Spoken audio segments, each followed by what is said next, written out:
Today we got a set of 2014 Duramax heads here with some tooling issues that we're going to try and get rid of. The head gasket surface and the mating surface for the intake plenum both have gouge marks in them and don't look like the best machine marks that I've seen in a while. For something this new and tooling supposed to be at a good level in this day and age, we ended up with some problems. So let's dig in and take a look.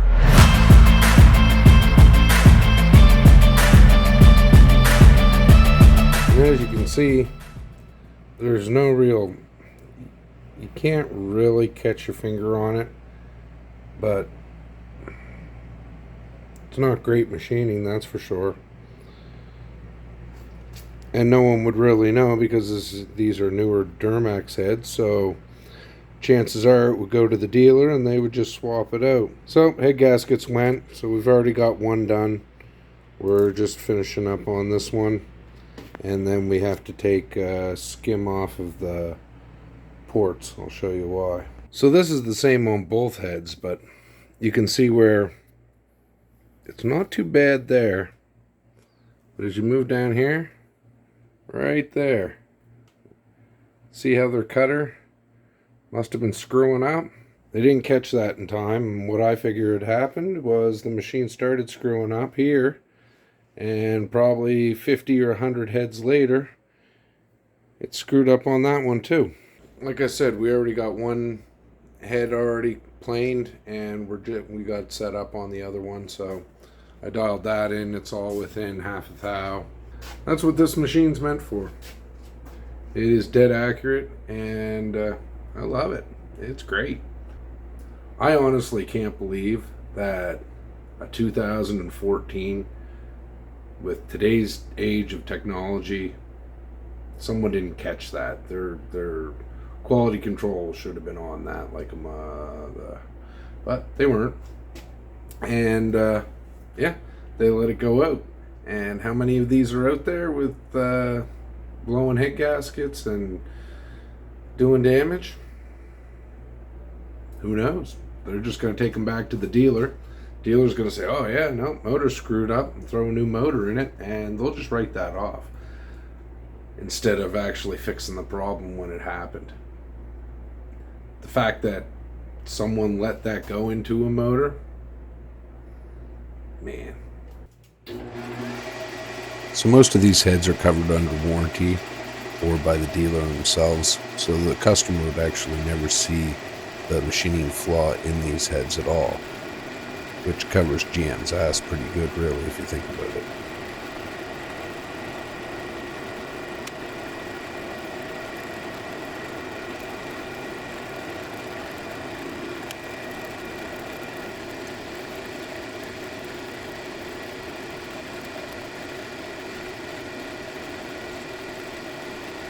So we took a 4 thou cut here, and it did clean it quite well.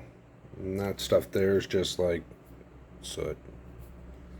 So I'm going to take another 2 thou cut to bring it down the same as the other one. I only took the other one down about 6 thou as well. So we're going to set up and do that.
Okay, so this is the head we just did, and we're just going to, we've already blown out the chips.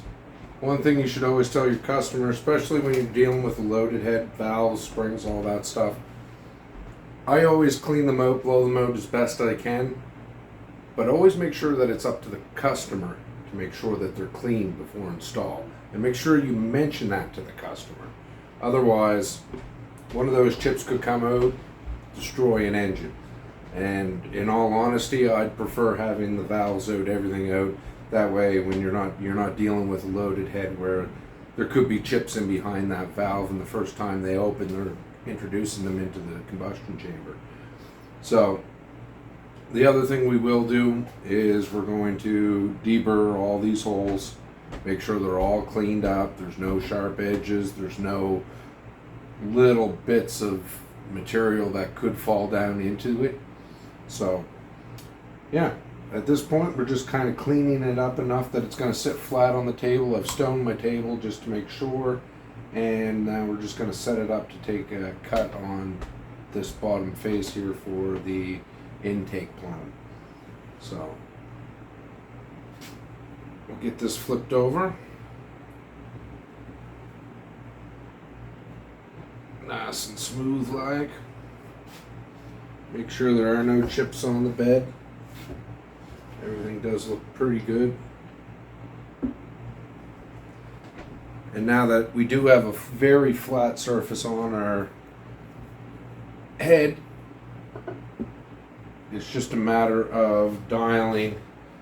And what I have done to this mill is I've drilled 2 holes in the back of it.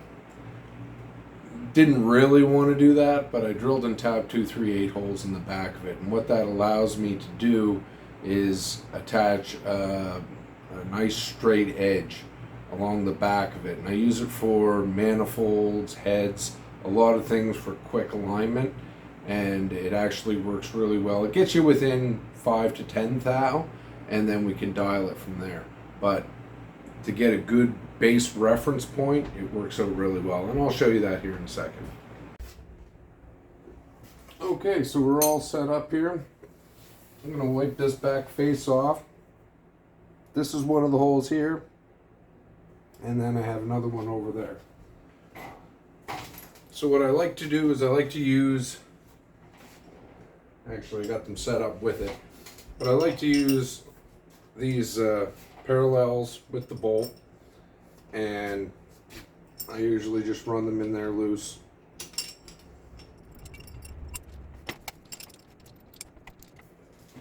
This is a shear blade that's been ground, and it actually has cutouts in the bottom, so I can actually literally slide that right on there. And for some reason it does have some magnetism to it, but that allows that to sit there, and then we can tighten up our bolts.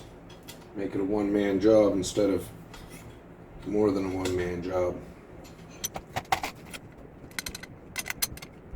So what the parallels do is it steps it off of my back of my mill about 1/8 of an inch, which is usually plenty for whatever you're facing off on the back side of the mill.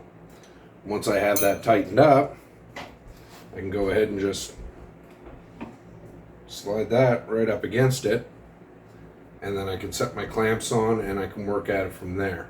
But that gives me a really close idea of where I'm going to be. So we'll get a couple clamps on this, and then we'll dial it in. Okay, we got our 2 clamps on. Put a piece of paper just under this side. I was hoping to reach in a little further onto the studs inside instead of on the gasket surface, but with these studs here on the outside, it's really hard to get in where I want it to be. But everything's clamped down nice and tight, so we can go ahead and remove this off the back and start dialing it in.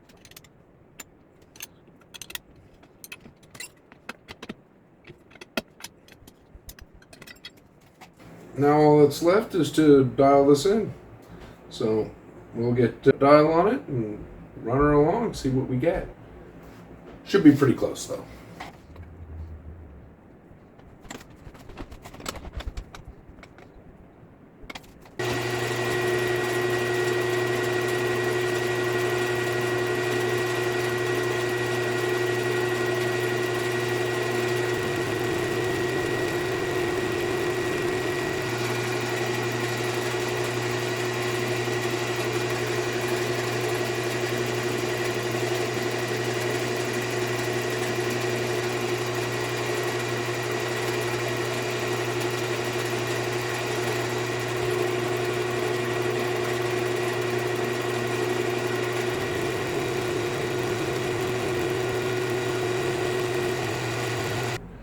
So that's what makes that so great about having that on the back plate like that. We were only out about 3 thou. We were able to tap it right in, dial it around once, and we're within half a thou, if less. So now we can just go ahead and do our cut on this. Makes for a really quick setup. So you can see here where this one's been cleaned, but right there, I can catch my nail on that. And then even this one here, definitely catch it on that. So we're all touched off. We'll take a little skim off this.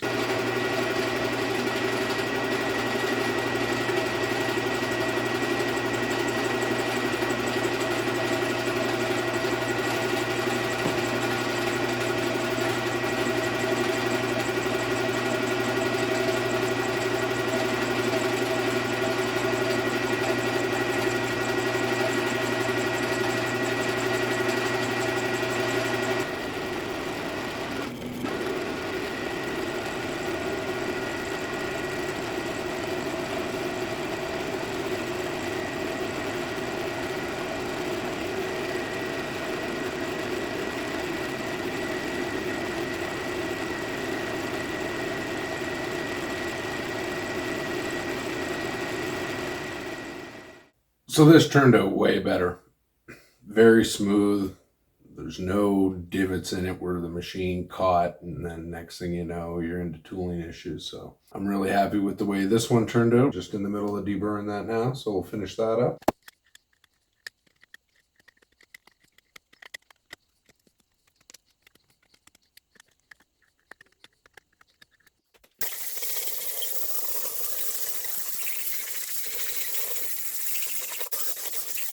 Again, that just shows you how many chips can actually go into this motor while doing the machining process. Till next time, see you later, Buzzy, and thanks for watching.